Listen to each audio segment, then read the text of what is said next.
అభిమానం వెర్రితరలు వేస్తే ఓ పుష్ప సంధ్య థియేటర్ ఘటన, ఓ బెంగళూరు చిన్నస్వామి ఘటన జరుగుతుంది. గతంలో పుష్ప 2 చిత్రం రిలీజ్ సమయంలో సంధ్య థియేటర్ దగ్గర ఓ ఫ్యామిలీ చెల్లాచెదరైంది.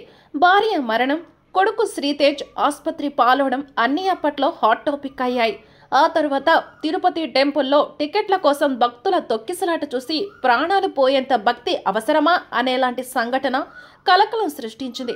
ఇప్పుడు ఐపీఎల్లో ఆర్సీబీ కప్ గెలిచిందని సంబరాలు చేసుకుంటున్న సమయంలో బెంగళూరు చిన్నస్వామి స్టేడియంలో అభిమానుల తొక్కిసలాట చూసిన వారు అభిమానం ఉండొచ్చు, వెర్రింతలు వేసేంత అభిమానం ఉండకూడదు అంటున్నారు.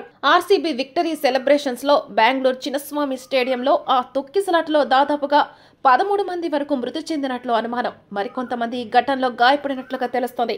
అభిమానం జట్టు ఐపీఎల్ గెలిచింది, దాంతో పార్టీలు చేసుకుని సంబరాలు చేసుకోవాలి, కానీ అభిమానం వెర్రితలలు వేస్తే ప్రాణాలు గాల్లో కలిసిపోతాయి. ఈ అభిమానులు ఎప్పుడు మారుతారో మరి.